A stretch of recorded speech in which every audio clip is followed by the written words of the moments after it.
Hey guys, I felt like I just had to make this video, and just explain to you kind of what has been going on and, kind of ask for your guys's help, or maybe, just some insight if anyone has gone through the same thing. So I'm gonna try to explain the story to you really short and sweet. It's probably going to be a long video, so if you don't like long videos or you don't like listening to people talk and people fix their hair, then you're probably not gonna want to watch this. So my birthday is coming up, and I knew that I was gonna be out of town, so I, got a bunch of my friends together and we, had a small get together at my house, and then afterwards we went out to a bar really close to my house, like up the street. We ended up having so much fun that we kind of stayed there until they closed. I don't think I've stayed like shut down a bar in over 2 years. It was just absolutely so much fun. I didn't do karaoke. My friends did karaoke, and we just had so much fun. So after we got in the car and we were all gonna like come back to my house, and everyone was gonna decide if they were staying, if they were like what they were gonna do, and literally we got in the car, and last minute my friend said, let's go to Waffle House. So like, oh, we don't care, let's go to Waffle House, yay. We had a DD, my friend was the DD. So we go to Waffle House, and for whatever reason, they weren't busy, but there was a lot of people. But we ended up being there from like 2:45 until like 4. Like, it was just ridiculous. It was so slow. While we were there, one of the Waffle House employees was walking with the phone, like the Waffle House phone, to her ear, table to table. And then she gets to our table and she goes, "Is Kathy there?" And we're all looking at each other like, no. And then I was like, well, you know what? My name is Cassie, and a lot of people call me Kathy because they mispronounce my name. So she hands me the phone and she walks away. Well, I take out the phone and I'm like, hi, and this person's like, "Is this Cassie?" And it's like some girl, I swear on my life, I've never heard her voice before, and if I have, I do not remember a single bit. She was like, "Cassie, you're okay, I'm gonna tone down the language, but use your imagination to think about how colorful her language was." She was, "You're rubbing your body all over the window, you're harassing all the male employees, or not employees, but patrons." Again, she didn't use patrons and she didn't use body. So you're just gonna have to fill in the blanks. She's like, you need to get out of my store. I'm a manager at the Waffle House. I'm watching you through the live camera feed. You need to leave. And I was like, first I did a double check. I'm like, there's no cameras around here.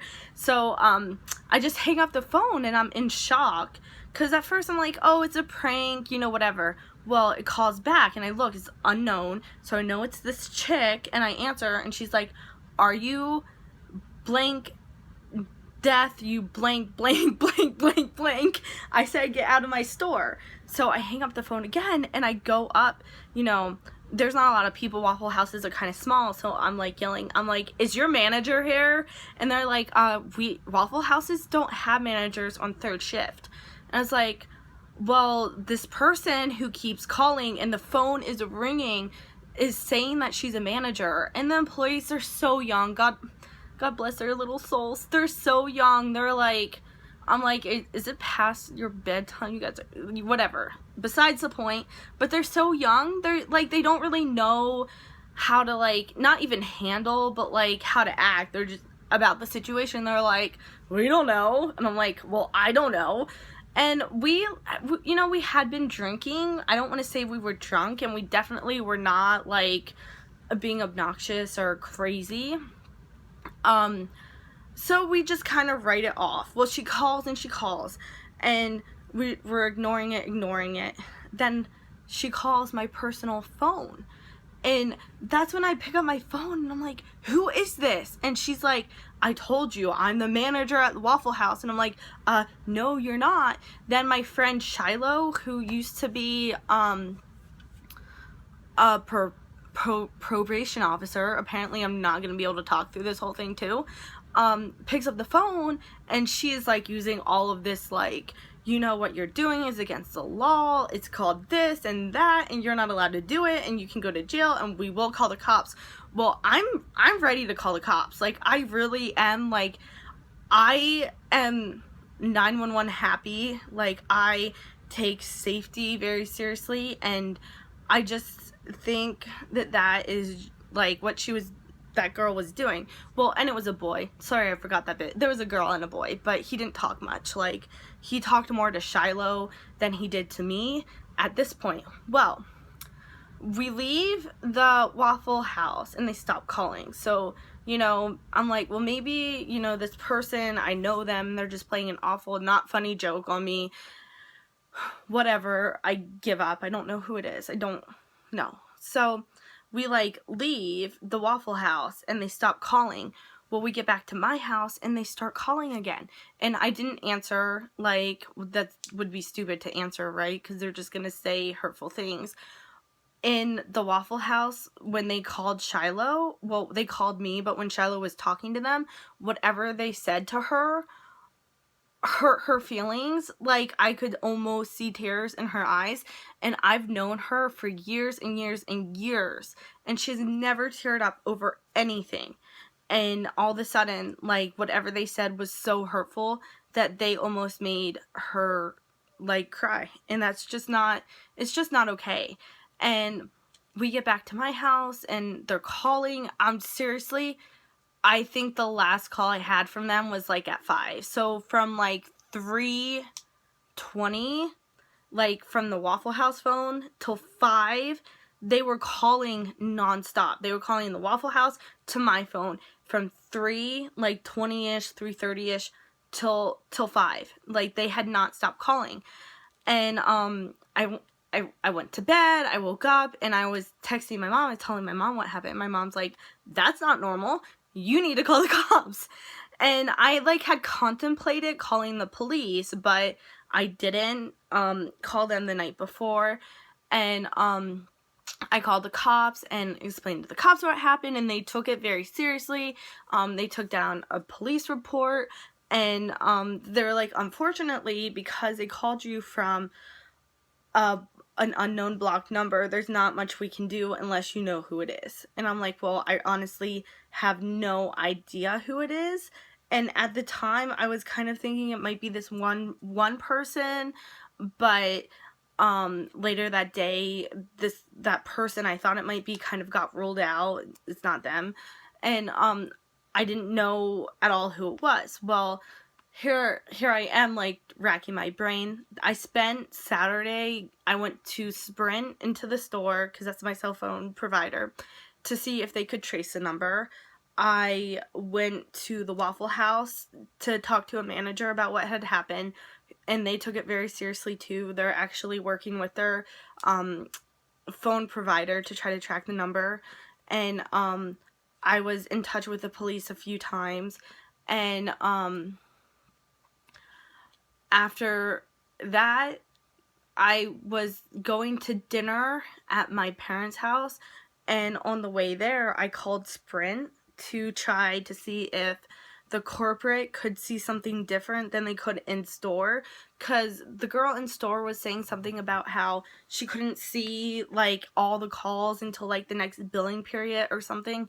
So I thought maybe if I called Sprint, I was explaining that someone was harassing me, that they might be able to find out who it was. So I called Sprint, and they basically, well, I, like, get so excited I skip parts. So I was on the phone with Sprint, and that people started calling me again. And I was, like, because it was, like, through my car, my Bluetooth, I was hitting, like, decline on the screen of my car, but it, like, answered it. And I knew it had answered it, so I was like, who is this? And it was the guy, and the guy was like, who is this? And I was like, no, who's this? And he was like, who, like an owl, like seriously sounding like an owl, like cooing like an owl. And then the girl, I could hear her, he was like, it's your best friend from high school. And the girl in the background was like, but apparently I scare her.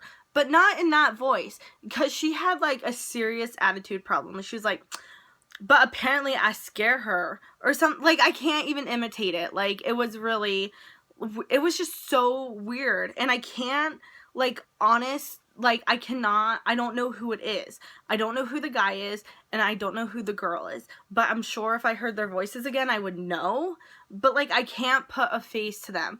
So I was like, okay, obviously she saw this post. Like, I wrote a post on Facebook, and the post just said, hey, I need your help. If you know who these people are who are harassing me, this is what happened. Tell me. I'm not trying to get anyone in trouble. I'm trying to make this stop. And, so I felt like when she said, apparently I scare her, that she was making a direct reference to my Facebook post. So when I got to my parents' house, I went through my Facebook and I deleted every single person that I did not know or did not want to be friends with. So, like, I virtually have no friends left on Facebook. But, so I went through and I, like, edited all my friends on Facebook. It took flipping forever. Like, I seriously had, like, over 2,000 friends. Maybe 3,000. I don't know. But now I have, like, 200. So, then I thought the calls would really stop. And there's only been a few more. I think on Sunday there was like one or two, but I'm not sure. It's Monday today. But the thing is, they can't trace the number, and Sprint said that whoever called, they used like an app, a cell phone app, to generate like a fake number and then block it. So there's no way for them to really trace or find out who it is. And the cops are basically saying the same thing. Like, because they didn't actually physically like harm me or like say that they were going to like threaten me, the cops basically said there's not like a whole lot that they can do.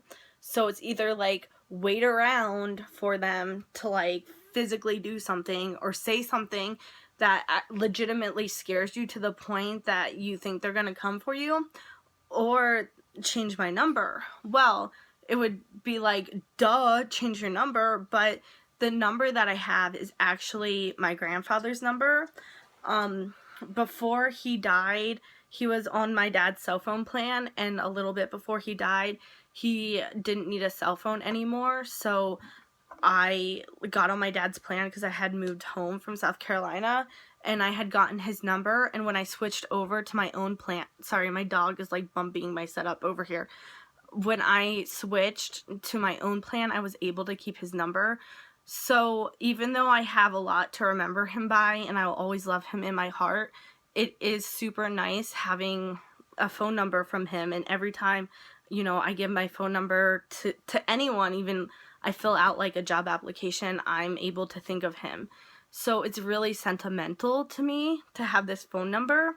And getting a new phone number is not something I'd really want to do, but it's an option.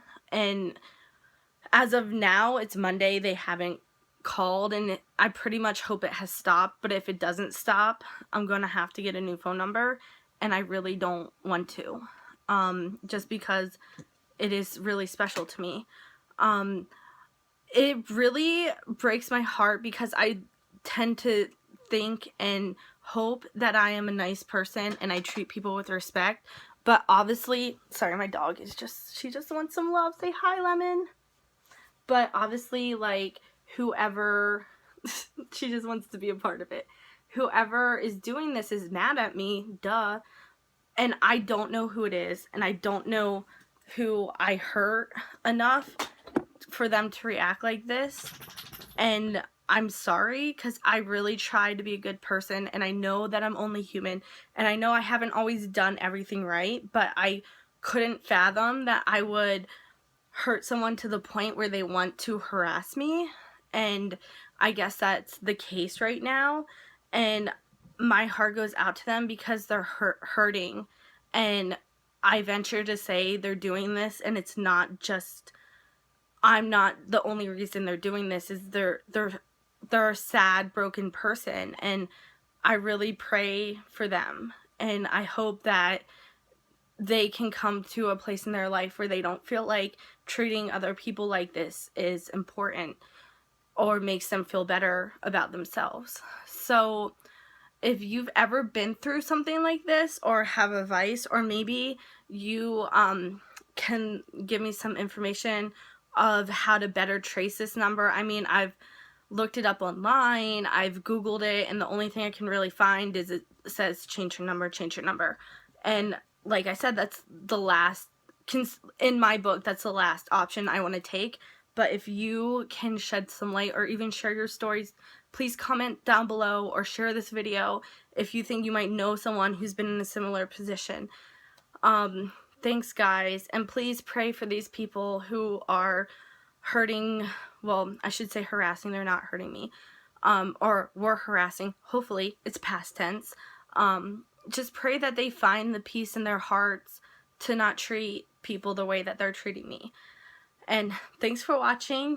Please give me a thumbs up if you like this, or if you want more vlog type videos, or comment below what you do like or what you don't like, and I'll try to cater to every single person, because I'm honestly gonna be nothing without you guys. I mean, I went from 1 week having like 20 subscribers to having 29 subscribers, and I can't like see on YouTube, I can't see who they are. So if you comment and you interact with me, then I can get to know you, and that would be awesome. Because as of now, I don't know who you are, and you're watching my videos, and it's so exciting to me. Okay, well, bye. Comment, subscribe, like, whatever, share, please. And if you've been through this, please let me know. Bye, guys.